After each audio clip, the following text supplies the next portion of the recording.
Boa noite, bem-vindos a mais um FM Café para este dia 11 de novembro do ano de 2019. Coincidência ou não, estamos em pleno São Martinho, estamos em plenas festas da cidade de Torres Vedras e hoje em Torres Vedras é também feriado municipal. Comemora-se também o atual Magusto e para quem não sabe, os Magustos e o São Martinho já vêm da altura dos celtas, assim se pode dizer. Já havia essa situação daquilo que era os magustos, as castanhas. Mas o que nos traz aqui hoje é mais um FM Café e duas figuras incontornáveis daquilo que é a arbitragem.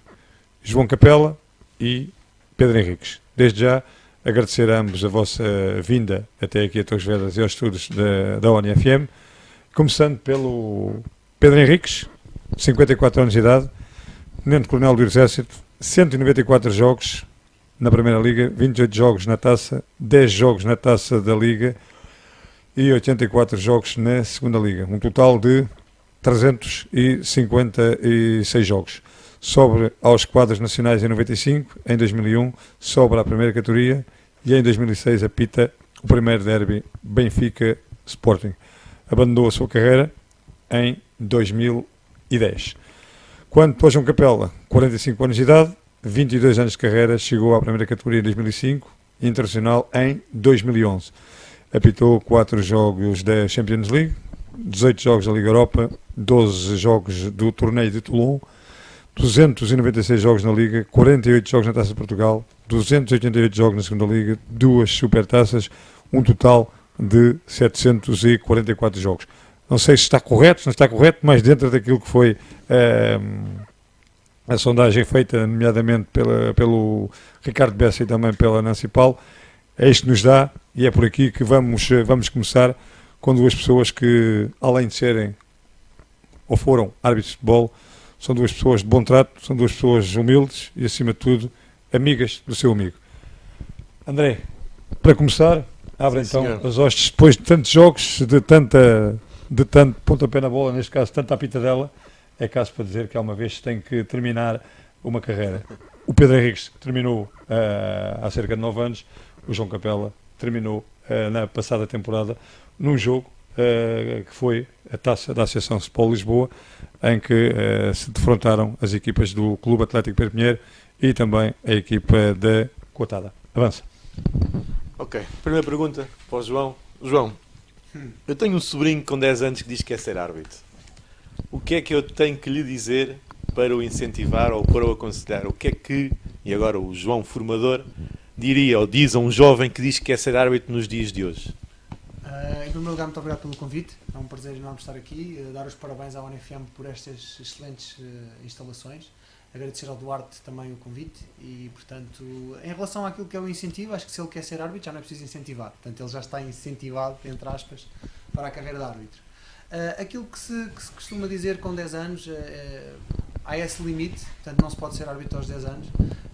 Acho que o mínimo que se pode ter é 14, 15 anos para iniciar como árbitro jovem, mas se ele tem essa vontade, poder incentivá-lo a começar a analisar os jogos nessa perspectiva, se concorda com a decisão, se não concorda com a decisão, e depois dar-lhe a perspectiva também de que ser árbitro de futebol, independentemente de chegar ou não a internacional, faz com que a pessoa que abraça essa carreira ganhe competências fantásticas depois para a sua vida profissional, para a sua vida familiar e para a sua vida futura. E portanto essa parte acho que é a mais importante. E o que é que te levou a querer ser árbitro? Eu sou árbitro por acaso.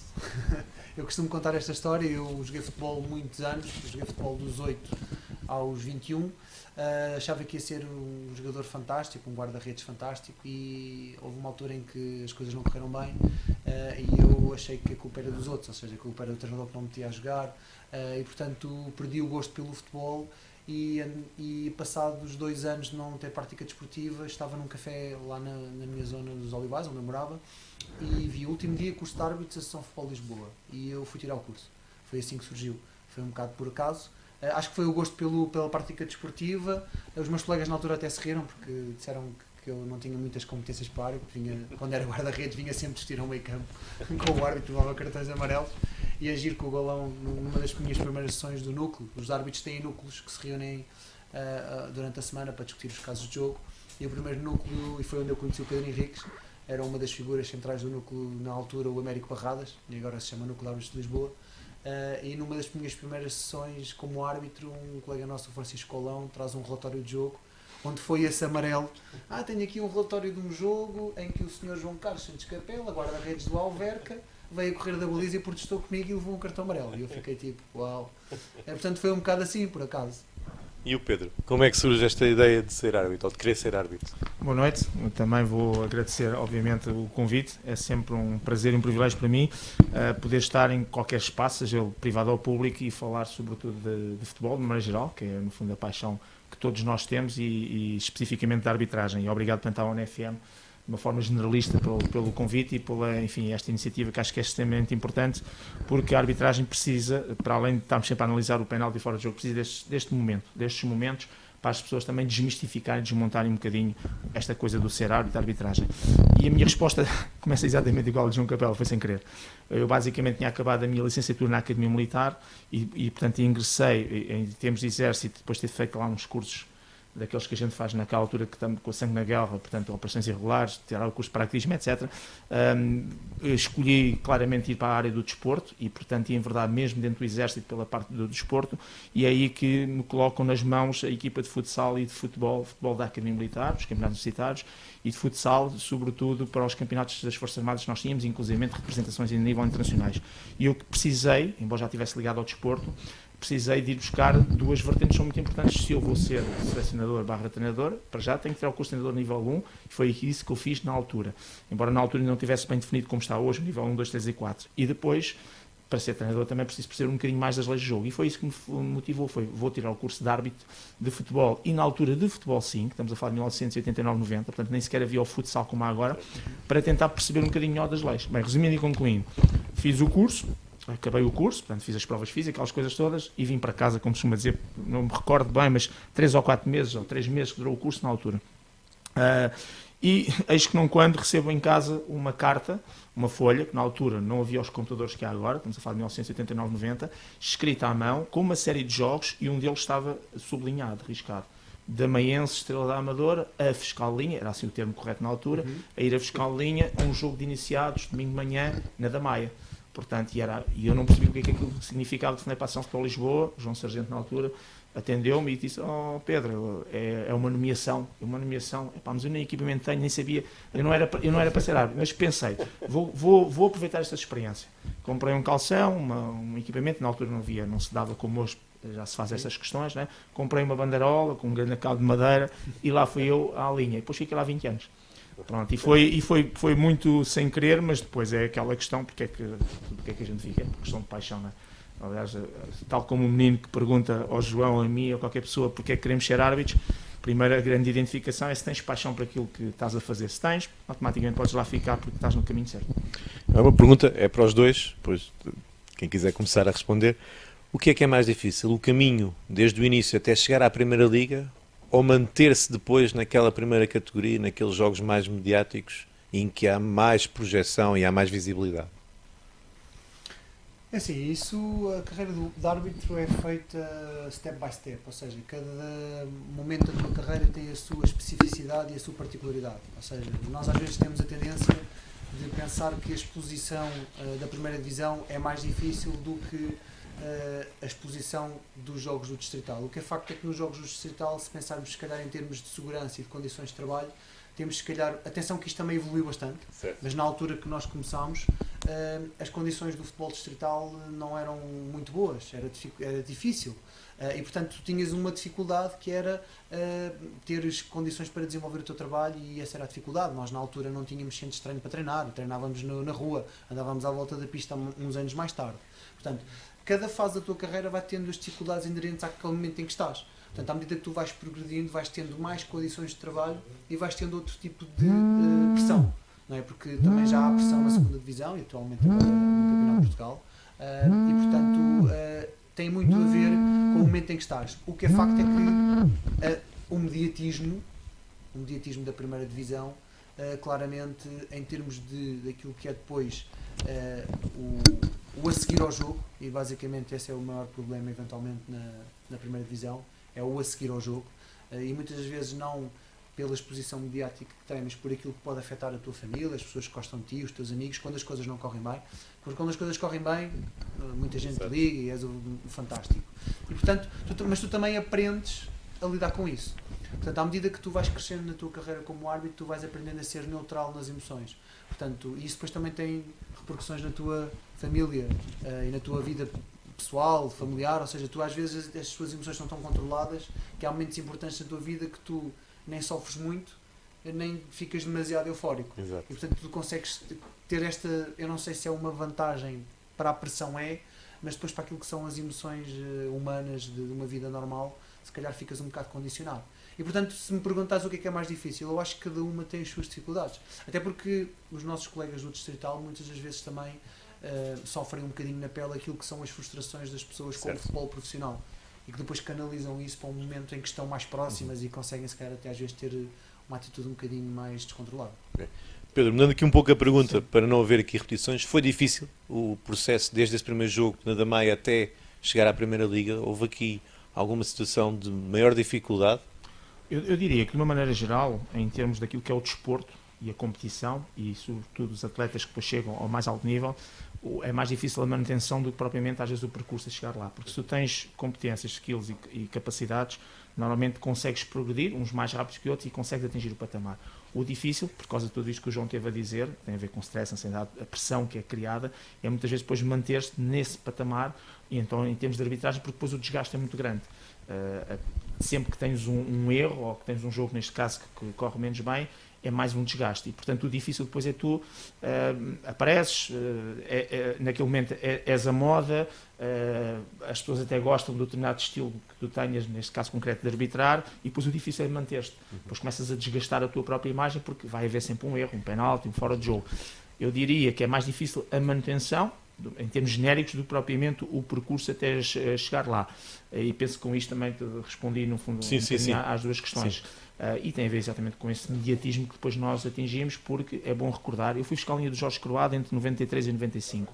Jorge Croado, juntamente com o Vítor Pereira, eram os árbitros mais importantes, enfim, mais consagrados.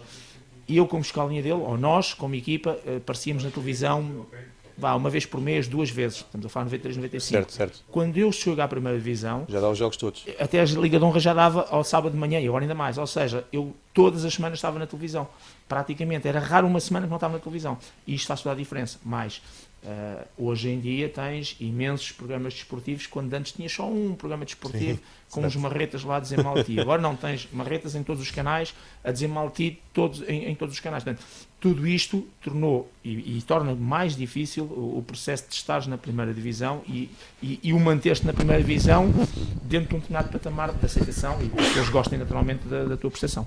Há algum jogo neste processo de caminho até chegar à Primeira Liga, algum jogo que tenha sido mais difícil ou que não vos deixe grandes memórias e que digam que foi quando chegaram lá, lembrar, valeu a pena ter passado aquele jogo, valeu a pena tudo?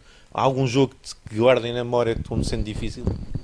Sabes que para a arbitragem, muitas vezes os momentos dos jogos, tu tens boas recordações e tens recordações onde as coisas não correram tão bem, mas que serviram para a tua aprendizagem. Nós falamos muito, e se calhar o sentimento que nós temos mais de saudade é os momentos com os nossos colegas, é os momentos antes e depois do jogo, porque quando tu estás no jogo tu estás muito focado, e se estiveres com o compromisso total tu lidas com o jogo entre um derby, fazes da mesma forma como fazes num jogo de duas equipas que estão a lutar para descer.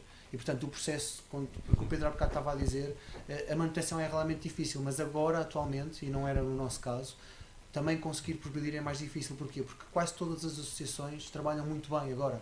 Portanto, agora é tudo muito mais fácil em termos das condições que tens para trabalhar. E, portanto, tu, à medida que vais progredindo, vais ficando com memórias de alguns jogos que te marcaram positivamente e alguns, se calhar, até negativamente, e vais-te lembrando disso. Utilizas-os positivamente para recordares a satisfação que tiveste, e os que correram menos bem utilizas como aprendizagem. E depois cada um tem a sua carreira, não é? Portanto, claro. Há uns que são mais mediáticos pelo sentido positivo porque conseguiram construir essa imagem e ainda bem, e há outros que tiveram uma carreira um bocadinho mais negativa porque houve um momento ou outro no jogo em que houve muita exposição, e depois é uma coisa que acontece muito na nossa sociedade, infelizmente, é que as pessoas criam muitos estigmas, e às vezes criam estigmas positivos e a pessoa não é assim tão positiva, em termos humanos, e depois criam uns estigmas negativos e a pessoa não é assim tão negativa em termos humanos. E portanto são vários jogos, eu recordo-me de alguns jogos de forma muito positiva, os jogos internacionais, as finais que fiz, da final da Taça da Liga e a final da Supertaça, recordo com muito agrado o último jogo que fiz, que para mim foi o primeiro da minha nova carreira, não é? Fora da arbitragem enquanto árbitro no ativo, que foi a final da Taça São Futebol Lisboa, sempre foi aquilo que eu quis fazer quando iniciei a minha carreira, eu sempre idealizei que o último jogo seria na minha associação e isso aconteceu felizmente, e portanto ao longo da tua carreira vais tendo momentos, mas recordo vários jogos, de alguns momentos, e recordo coisas muito mais positivas do que coisas que tenham corrido menos bem. Olha, João, pergunto também ao mesmo tempo, falaste aí na Supertaça, falaste na Taça da Liga, fica aí algum amargo não apitares uma final da Taça de Portugal? Não, eu sou um privilegiado. Eu acho não tenho a certeza, a carreira que eu desenvolvi, todos os meus colegas gostariam, os que não conseguiram, de ter desenvolvido. Portanto, eu não posso nunca, se me perguntaste se gostava de ter feito, claro, mas não é como amargo, era como uma coisa que não fiz. Ou seja, não fiz a final da Taça de Portugal, mas estive presente como quarto árbitro numa das finais da Taça de Portugal. Também consegui subir a bancada e sentir aquele sentimento de que é chegar lá em cima e receber a medalha. E portanto fiz um jogo quarto árbitro, foi um Chaves Porto, em que fiz jogo ao Pedro Proença, e portanto estive lá presente. Agora, se me perguntaste se era uma coisa que eu gostava de ter feito, é óbvio, como também gostava de ter feito a final da Liga dos Campeões e a final do Campeonato da Europa e do Campeonato do Mundo. Mas também estive presente em vários momentos internacionais e nacionais bastante importantes, e nunca é uma questão de amargo, é uma situação em que eu gostaria de ter feito, mas nunca posso desvalorizar aquilo que fiz ou achar que a minha carreira não foi um privilegiado, e fui, claramente. Pedro, estamos a falar de mágoas, dissabores. Não ter sido internacional foi um dissabor? Foi um... Não, porque já sabia que não podia. Certo, sim, porque a idade não o permitia. Claro, Mas ficou essa situação de, se calhar, poderia ter sido mais... Se chegasse mais cedo... Sim, em tese sim, mas na prática não, porque eu, quando vim para a arbitragem, tinha 25 para 26 anos. Portanto, exatamente fruto de tal situação que eu disse. Portanto, nem nunca pensei ser árbitro. E sempre me disseram...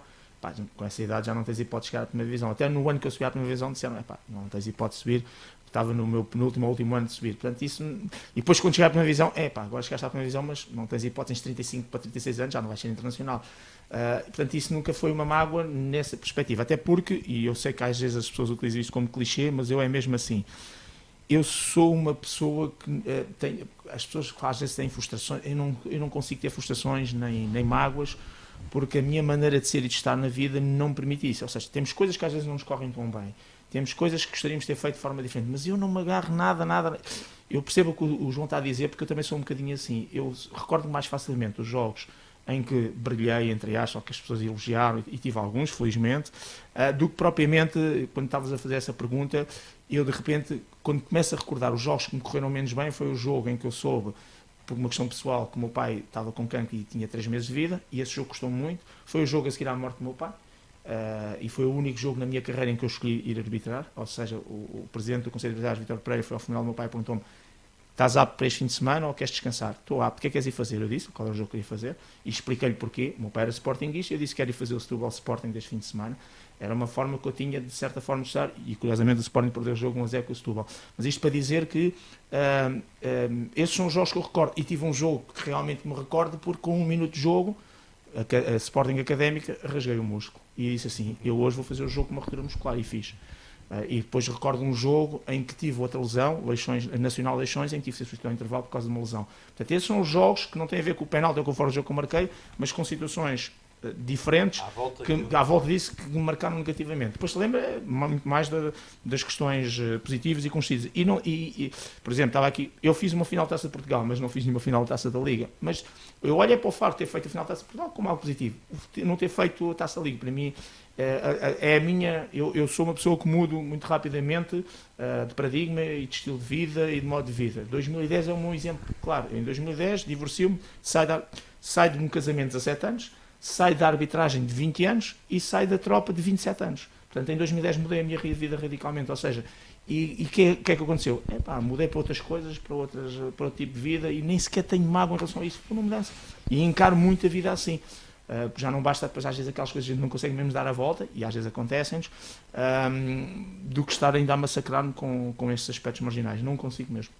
Pedro, O facto, desculpa lá, interromper-te, mas acho que é importante ter isto, porque acho que é merecido. O facto de não ser internacional não quer dizer que não se tenha tido o estatuto internacional em Portugal. O Pedro é claramente um exemplo disso. O Pedro não foi internacional com a FIFA, não é? Com a insígnia, mas foi um árbitro que, não sendo internacional, naquela altura, foi o único árbitro que, não sendo internacional, fazia derbys.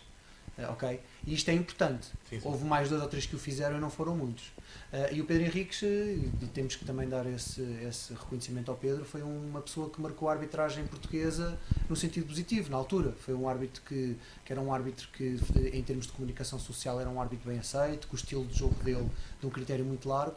E nós temos que pensar que o futebol em Portugal, em termos de arbitragem, mudou um bocadinho também com a perspectiva que o Pedro Henriques teve de arriscar um bocadinho mais. Nós falávamos muito disso, que a arbitragem portuguesa era um bocadinho defensiva, e o Pedro Henriques veio, se calhar houve uma altura em que, isto é uma opinião pessoal, depois deixou o critério largo em exagero, e ele também não me leva a mal dizer isto, não, que é verdade. Não é? Eu hoje com o VAR não tinha hipótese de ser árbitro como é. Ora, aí está. Mas isto para dizer o quê? O Pedro tem que, e eu sei que o Pedro sabe isto, e não é ele que o tem que dizer e poderá dizer, mas eu acho que nós também devemos relembrar as pessoas disso, e para os mais jovens que não conheceram o Pedro enquanto árbitro, têm só se calhar a imagem do Pedro enquanto comentador.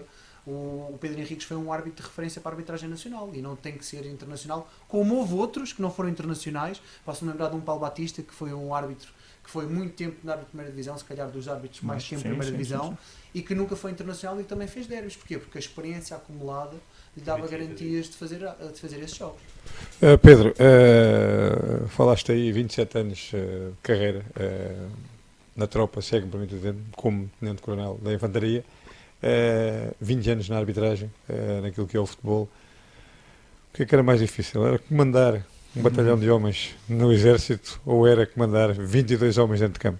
Coisas diferentes, obviamente, mas ambas, a tropa, e quando digo a tropa, toda a experiência que acumulei na gestão militar, e sobretudo não fiz a minha formação na Academia Militar, deu-me muita experiência e background para aquilo que eu hoje faço. A vontade para estar a falar, o ligar-me com pessoas, lideranças, chefias, etc., deu-me muito à vontade. A tropa deu-me muito esse lado.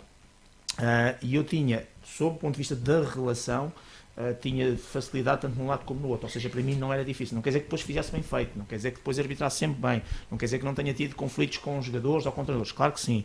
Mas garantidamente que situações diferentes, com alguns pontos comuns, que têm exatamente a ver com essa questão que é a parte da gestão dos recursos humanos. E depois, tanto na tropa como na vida da arbitragem, há um aspecto comum, que são as leis, as normas, os regulamentos, a aplicação, e depois uma coisa que fui buscar sempre de um lado e do outro, que é muito importante, que é o body language, a comunicação, as questões da motivação, as questões da liderança, as questões da tomada de decisão. Ambas as instituições me permitiram crescer e exatamente nessa relação que a gente tem, porque em ambos os sítios o que é que há? Pessoas. Okay? E pessoas com emoções e momentos de decisão e momentos mais críticos, e em ambos há um grau, um risco, exposição, algum mediatismo, e portanto eu acho que as duas acabaram por se complementar, mas sob o ponto de vista da relação não tive dificuldades, pois foi as dificuldades inerentes, que nem sempre acertei na tropa, nem sempre acertei obviamente na questão da arbitragem.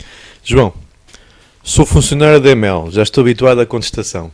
Lembras-te de dizer isto? O Pedro estava a falar. O Pedro estava a falar da questão da tropa e da arbitragem, e eu estava a rever-me na questão da EML e da arbitragem. Lembras quando é que disseste isto? Isto foi de memória, porque eu fiquei com isto na memória. Eu já disse muitas vezes sobre a EML, tens que me ajudar. Foi na altura da conferência de imprensa da apresentação dos árbitros que tinham subido à primeira categoria. Foi quando eu disse logo isso. Foi desse isso. Exatamente, eu estou a botar. Isso é verdade, sabes porquê? Porque eu, quando entrei em 96 na arbitragem, eu tirei o curso em março de 96 e fui até 97. Eu entrei em 96 e acabou em março de 97 e entro na EML ao mesmo tempo, ou seja, eu passei de uma vida, eu era DJ, não é? Portanto trabalhava à noite, e passei de uma vida que eu digo de vampiro para vir para uma vida onde chamavam o nome 7 dias por semana, ou seja, era na EML durante o dia da semana e depois ao fim de semana a arbitragem. Mas isto que o Pedro estava a dizer é que era aquilo que eu te disse há bocado quando me perguntaste sobre o jovem. Se tu fizeres um histórico dos árbitros e das profissões que os árbitros tinham antes de serem árbitros profissionais, a maior parte deles têm cargos de liderança, são administradores de empresas, têm negócios próprios, ou seja, as competências que tu ganhas com o lidar com a arbitragem, aquilo que o Pedro falava da gestão das emoções, que é tu conseguiste controlar emocionalmente e tentaste controlar 22 jogadores, é a grande paixão que a arbitragem tem, porque o acertar o penalti, o acertar o vermelho, ou falhar o penalti, ou falhar o vermelho, todos nós falhamos. E em termos cognitivos há de haver pessoas que têm mais, se calhar, mais competências do que eu e o Pedro temos e que se calhar nunca chegaram à primeira divisão. Mas em termos daquilo que é a gestão emocional, que se fala muito agora, que se valoriza mais agora a gestão emocional do que o coeficiente de inteligência, não é? Até mesmo se nós pensarmos no termo empresarial, cada vez mais está mais valor a isso, que é a forma como tu geres as tuas emoções. Bem, essa é a grande paixão da arbitragem. As pessoas não têm a noção do que é, e ainda se pensarmos com a introdução do vídeo-árbitro, o que é que isso mexeu, como é que isso veio moldar, como é que nós nos tivemos que preparar e como é que nós ainda estamos em preparação para isso, não é? Para esta mudança. Mas deixa-te que esta frase tinha uma pergunta adjacente. Pois, eu sei. Eram difíceis os dias a seguir quando te sentia que o jogo tinha apitado, e a pergunta pode ser para os dois, te estava a criar o alvoroço, e o Pedro há pouco falou, muitos programas, eu sou do tempo em que só havia um programa que era o Domingo Desportivo e era só para mostrar os golos. O facto de haver muitos programas, o facto de haver muitos jornais, são difíceis, ou eram difíceis os jogos em que o vosso nome era falado pela negativa? O João há um bocado tocou num aspecto que é muito importante. Sabes que às vezes nós sofríamos um bocadinho mais, não era por nós, mas era pelas nossas famílias. Ou seja, mais por aquilo que a filha, a esposa, a mãe, o pai, ou quem quer que seja, as pessoas que eram mais próximas às vezes sofriam quando viam que um jogo tinha corrido mal e que havia um comentário ou uma crítica negativa. Não é a crítica da competência. O problema é que nós passámos muito para além disso, não é se o João ou o Pedro acertou no penalti ou fora de jogo. É a crítica do ser humano, da pessoa que está por trás, da sua idoneidade, da sua honestidade. E isso é que custa, sobretudo, para os nossos entes queridos. E às vezes o nosso sofrimento, o meu e tenho certeza que o João e a maior parte dos hábitos, não é tanto por nós, porque nós de certa forma tornarmos imunes a isso e lidamos bem com isso, é sobretudo em relação às pessoas que estão connosco, que sofrem, e nós acabamos por sofrer por vê-las a sofrer. Esse é um aspecto. Depois, em relação ao day after, que é como é que tu fazes a gestão do day after, eu não sei como é que o João fazia, nem como outras pessoas, que sei, porque a gente já foi falando, eu era uma pessoa que pensava muito nisso. Portanto, se eu tinha um jogo do Benfica ao Porto ao Sport, eu sei que me chamam maluco com isto, eu atestava o meu carro de gasóleo na véspera e na semana seguinte ninguém me via numa estação de serviço. Nem nunca ninguém me via no restaurante, nem no café, e muito menos no Colombo. Eu digo isto, eu adoro o Pedro Proença e estou muito bem com ele, para perceber que a seguir uma final de uma supertaça, o Pedro Proença não pode ir passear no Colombo. Sim. E o que eu quero dizer com isto, eu digo isto no sentido, podia ter acontecido num sítio qualquer, obviamente que sim, mas eu tinha muito cuidado nesta gestão, inclusivamente alterava muitas vezes o meu programa, o meu planeamento, nem todos os faziam isso, eu sei. Tipo, o jogo correu mal, eu não vou parar naquele café ou naquele restaurante onde a gente ia comer, fazia muito essa gestão. Até inclusive ir buscar a minha filha ao infantário, que na altura estava no infantário, se as coisas corriam mal, e sobretudo com o Benfica Porto Sport, porque isso é que no fundo é que torna mediatismo, eu tinha muito cuidado na gestão daquilo que era o meu espaço semanal. Depois tinha a possibilidade de ter uma atividade profissional que de alguma maneira me protegia, no sentido que eu não tinha que ir às finanças, não tinha que andar na rua, eu ia para dentro de um quartel, onde ainda por cima eu faço toda a minha vida a minha parte de arbitragem de primeira divisão como major e tenente-coronel, na minha unidade tinha o comandante e o segundo comandante acima de mim, mais ninguém. E portanto os outros, mesmo que me quisessem chamar nomes, hierarquicamente estavam caladinhos nos ratos, porque obviamente era aquela questão da relação hierárquica, mesmo que me chamassem nomes. O tempo que o Pedro Henriques era árbitro aumentou as depressões na parte militar. As pessoas engoliam, não conseguiam dizer, estavam estressados. Não, às vezes diziam mas era um bocadinho isso. E, portanto, mas isto para dizer, para concluir, para passar a palavra ao João, que acima de tudo o meu day after, e quando digo day after semana, era muito pensado e elaborado, sobretudo, não era uma questão de medo, era sobretudo para não exponenciar aquilo que podia acontecer, porque era o adepto que estava, enfim, zangado comigo, ou para não dizer outra coisa qualquer, e que iria, se eu me expusesse, e portanto eu acabava por fazer essa proteção em relação a mim e também, obviamente, em relação à minha família. Somos diferentes, não é? Todos os árbitros sempre disseram isso, os mais conceituados, que o árbitro tem um pico, ou seja, chega ao pico da sua carreira e depois é tão exposto, como o Pedro falava há bocado, e aquilo depois vai começando. Portanto, nós quando chegamos à primeira divisão achamos que somos os melhores árbitros do mundo e as críticas ao início são porreiras, não é? E o Pedro é um caso claro disso. O Pedro foi extremamente aceito pela comunicação social e depois foi a própria comunicação social que entre aspas, depois o deitou abaixo, não é? Porquê? Porque tem a ver com o momento, as pessoas lembram-se do momento. ok? E portanto o árbitro também tem que aprender a lidar com isso, que é, eu no início da minha carreira estava preocupado com a crítica construtiva, fui aprendendo que à medida que ia sendo mais exposto, quando cheguei ao internacional que fazia os jogos mais mediáticos, a crítica deixou de ser construtiva e positiva, passou a ser destrutiva e negativa, e eu deixei de ler, deixei de ver jornais, deixei de pensar nisso. Obviamente, como o Pedro diz, quando eu tinha um jogo mais mediático, que tinha sentido que aquilo podia correr menos bem, eu tinha algum cuidado, mais para até proteger a minha família e para me proteger a mim também no sentido de não querer estar a mexer com as pessoas, porque eu nunca respondi, portanto eu nunca tive problemas nenhuns, não era pessoa de responder, e portanto também nunca fui atacado, também nunca ninguém me disse claramente que me ia fazer ou deixar de fazer, uma boca ou outra que só via, mas era, as pessoas até tipo diziam, mas depois tipo fugiam e nem sequer me enfrentavam, e as pessoas que me enfrentaram foi sempre até ao contrário, foi sempre na perspectiva positiva, e até alguns disseram, pá, aquilo até nem correu muito bem, mas deixe estar, pode ser por aí, pronto. Mas o que é que acontece? E aquilo o Pedro reforçou. Muitas das vezes eu sabia que havia mais mediatismo quando a minha mãe me ligava, olha, estão a falar de ti na televisão, não sei o quê, porque em casa eu também prevei-me sempre muito a minha família de arbitragem, porque eu...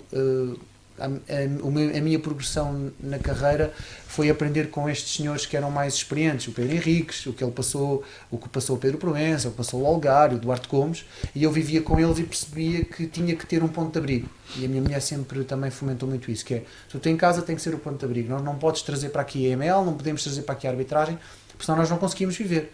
Tanto que isso aconteceu que eu nunca tive Sport TV, raramente via futebol em casa, via os meus jogos, mas era na minha preparação, e a minha filha com isto tudo dedicou-se ao basquete, pronto, e ainda bem.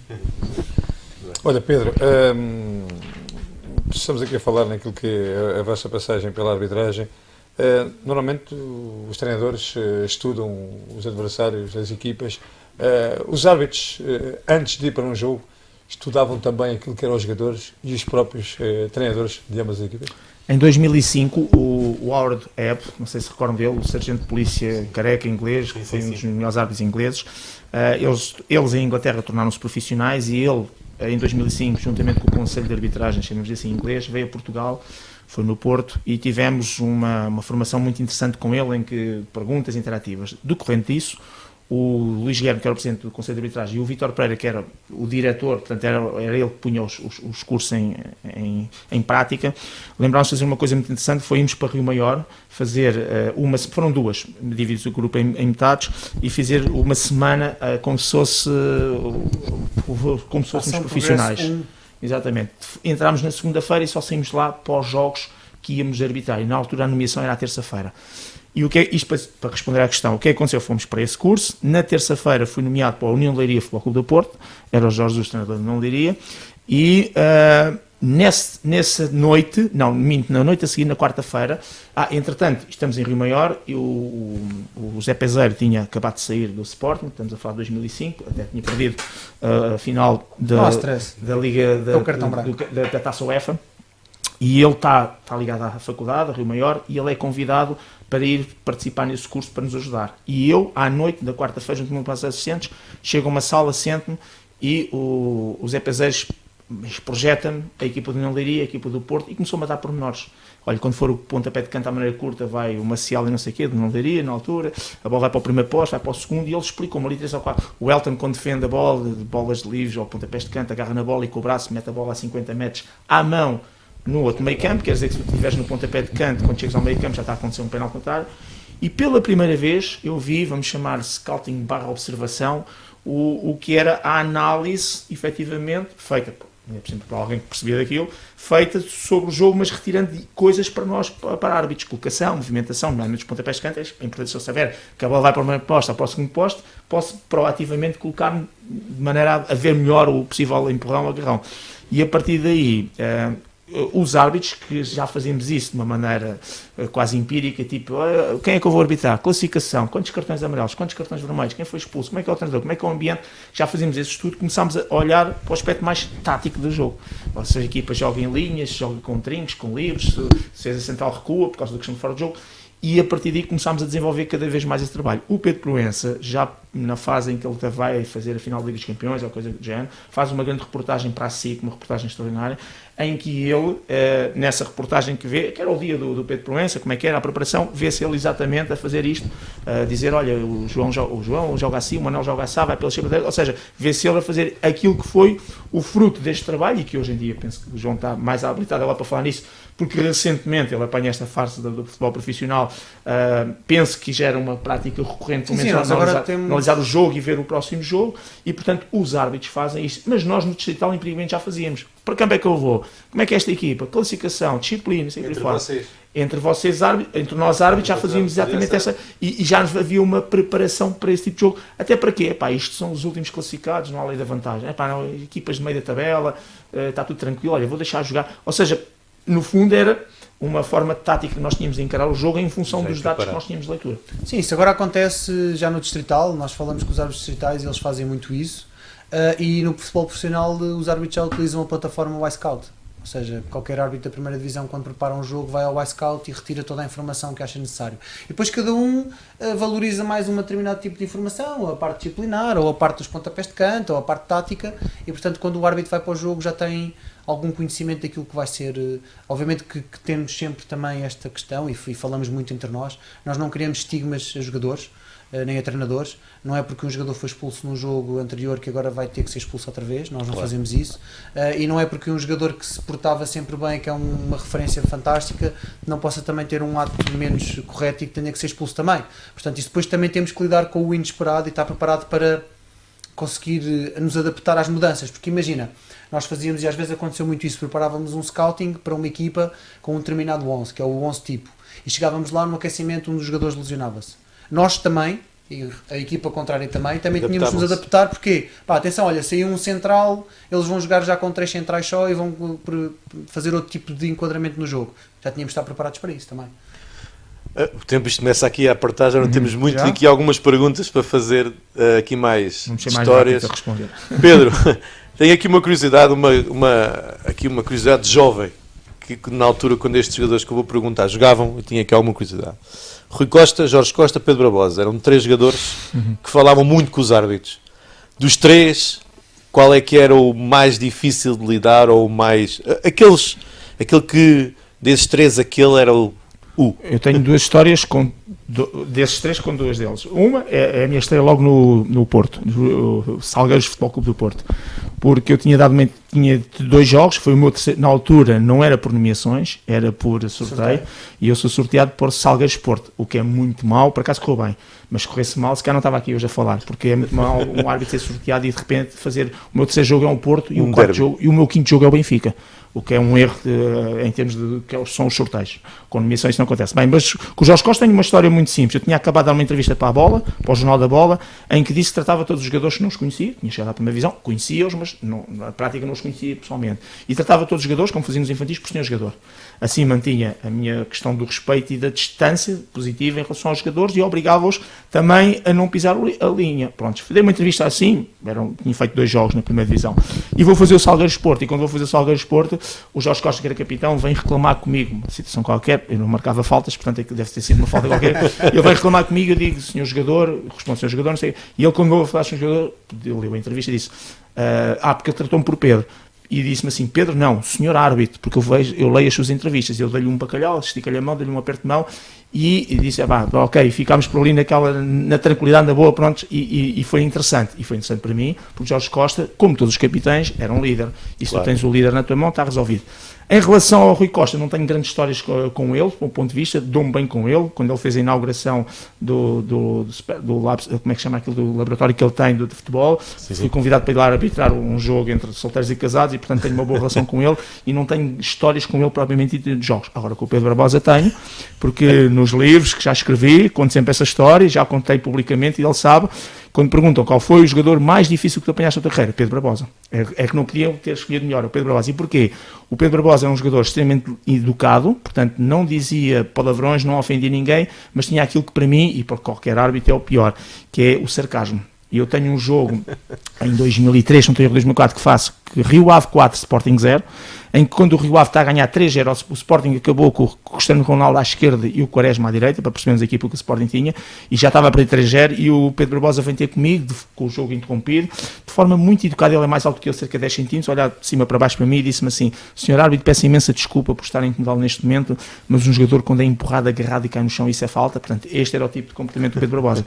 E eu preferia, na altura do meu tempo, o Beto, o Argel, depois os Petis, que era aquela rapaziada, esforçava logo assim, já estava tudo bem, um aperto de mão e já passava. E o Pedro Barbosa era este sarcasmo. Portanto, de todos esses que referiste, garantidamente que o Pedro Barbosa é o mais difícil. Depois trabalhei com ele na TVI, trabalhei com ele no Mais Futebol, e temos uma relação fantástica hoje em dia, das pessoas mais extraordinárias que eu conheci fora das 4 linhas, depois de ele ter, enfim, passado. Porque eu depois apanho o Pedro Barbosa como diretor, além de como jogador, Sim. apanho o Pedro Barbosa como Diretor desportivo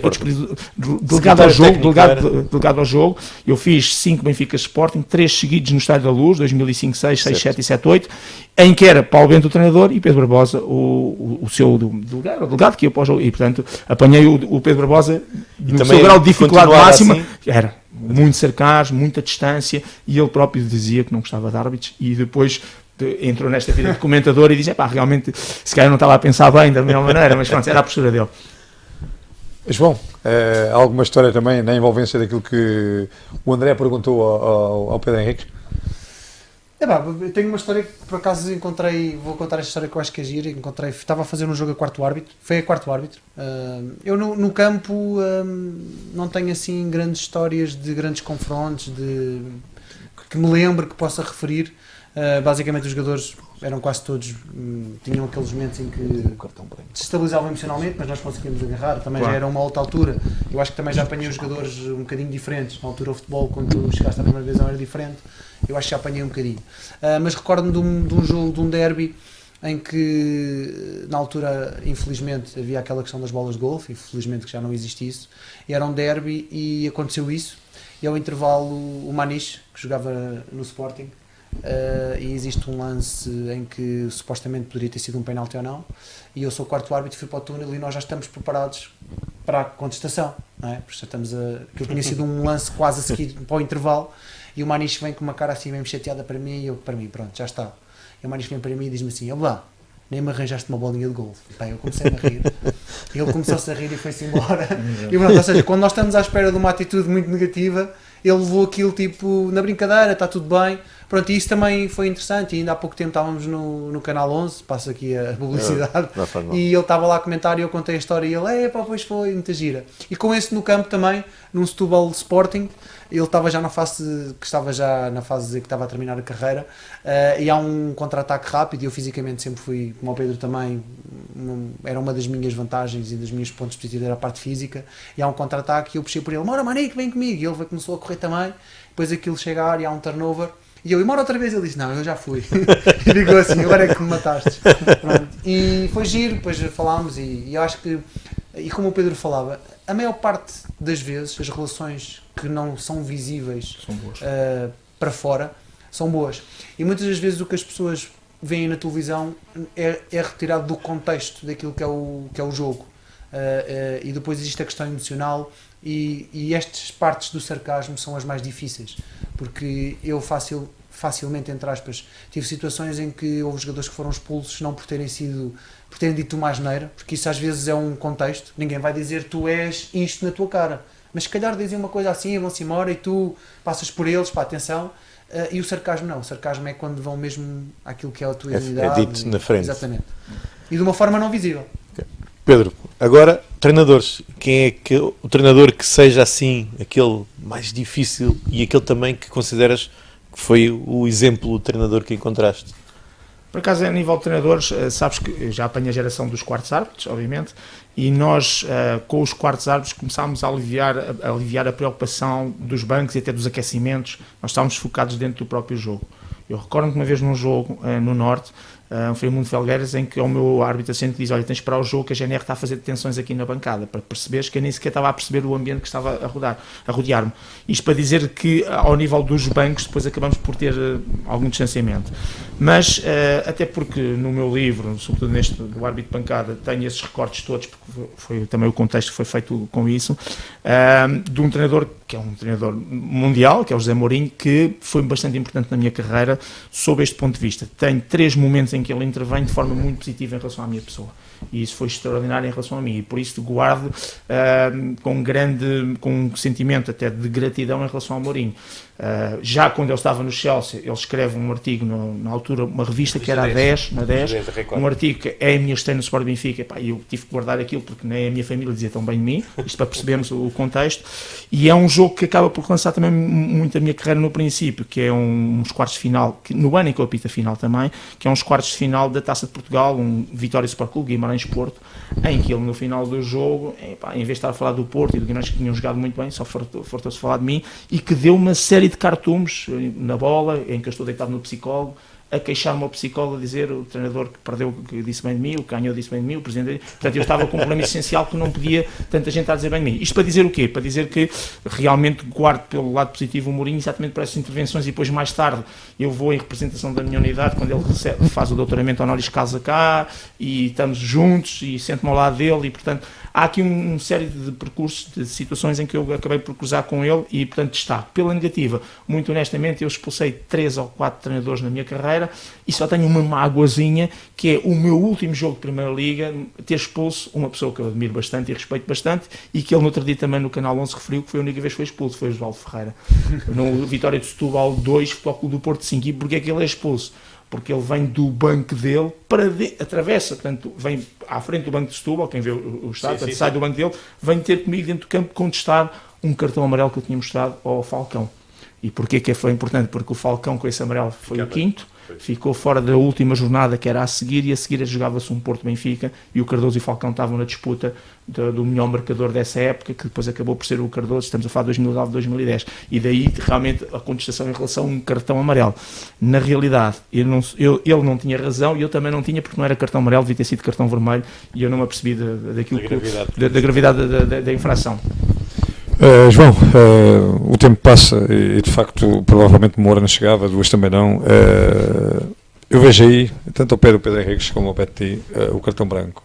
És também embaixador do Plano Nacional de Ética Desportiva. É importante, na altura que tanto se fala, e nomeadamente de tantas situações, até de racismo, que acho que devia ser banido do futebol ainda há pouco tempo, uma outra situação a nível internacional. Cartão branco, Plano Nacional de Ética Desportiva. Porquê? Olha, eu este ano fui reconhecido como personalidade de 2019 cartão branco pelo PNED, e foi um dos reconhecimentos que eu tive que mais me satisfizeram. É uma enorme honra ser embaixador do Plano Nacional de Ética Desportiva, e efetivamente o desporto é mais do que o resultado, a taça, o campeonato, não é? Nós quando falamos de desporto falamos de pessoas, falamos de seres humanos, e como o Pedro há bocado falava, por isso é que a gestão emocional do jogo e as pessoas é o mais importante. Não existe competição se não houver adversários. O adversário é aquele que me permite eu que possa competir, mesmo até de esportes individuais. E muitas vezes até o adversário sou eu próprio que tenho que me superar, não é? E portanto o desporto tem muitos valores associados, e o que nós estamos a tentar fazer com o cartão branco é que, e isto já está a acontecer pelo país todo, a Federação deu um passo importante, a Federação Portuguesa de Futebol, ao ter assumido o cartão branco para as suas competições, desde o Sub-23, Liga Revelação, até ao Sub-15, em futebol feminino, futsal e futebol masculino. E na Associação de Futebol de Lisboa, a Associação de Futebol de Aveiro, a Associação de Futebol de Setúbal, basquetebol, modalidades coletivas, hóquei em patins, ginástica, ténis, modalidades também individuais, o cartão branco já é uma realidade. O que nós pretendemos basicamente mais no futebol é que o próprio árbitro também, desde o seu início do curso, e isto já acontece, eu estive agora no último curso de árbitros de futebol da Associação de Futebol de Lisboa, o árbitro sabe que neste momento tem também a função de valorizar aquilo que são os aspectos positivos do desporto. Portanto, não é só visto como um agente que vai penalizar.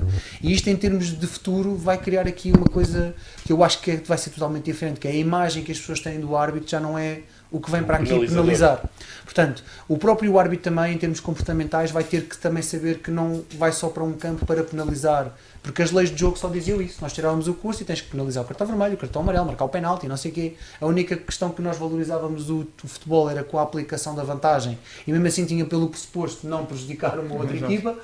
E portanto agora o árbitro, quando assume a função de árbitro, sabe que também ele tem que valorizar. Isso em termos comportamentais, acho que vai equilibrar também aqueles árbitros que se calhar usavam os cartões em excesso, que achavam que tinham mais autoridade do que é que tinham, e vai fazer com que o próprio árbitro também para fora seja visto como uma figura importante no desporto, e que quando tem que penalizar vai ter que penalizar, mas quando tem que valorizar, tem que valorizar. E, portanto o cartão branco existe, é exibido a atletas, treinadores e dirigentes durante o jogo numa interrupção, quando for um motivo que o árbitro considere, e ao público no final do jogo.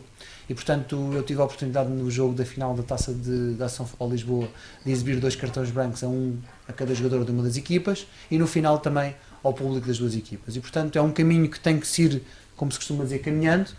Está cada vez mais visível, cada vez mais divulgado o cartão branco, e portanto são também estes momentos em que nós podemos falar e falar de que realmente o desporto não é a guerra que às vezes se vê, não é aquilo que é a forma como se promove o futebol em Portugal, infelizmente, o futebol profissional, mas nós às vezes também temos a tendência só de pensar no negativo. E se nós pensarmos num fim de semana desportivo, considerando todas as competições de futebol, desde o distrital até ao futebol profissional, as pessoas que estão envolvidas, 95% das vezes as coisas correm bem. O que é que vende? Os 5% quando corre mal. Exato. Portanto, nós temos que transformar isso, temos que valorizar e temos que dar dimensão.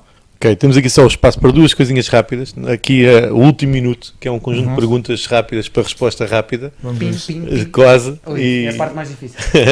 Vamos lá então. Respondo e depois respondo outro. Pedro, podemos começar. Árbitro de referência. Acaba por ser para mim o Pedro Proença, pelo patamar que atingiu, acima de tudo isso. João. Tenho 2, Colina e Vitor Pereira. O árbitro português do futuro. Ui. Tenho alguma dificuldade em dizer-te, porque acho que neste momento, e digo isto com muito respeito pelos meus ex-colegas, estamos com alguma crise naturalmente de identidade ao nível daquilo que possa ser um árbitro de referência para o futuro. Eu diria que no presente, também pelo patamar que está a atingir e porque tenho a certeza que vai estar no Campeonato Europa, Artur Soares Dias.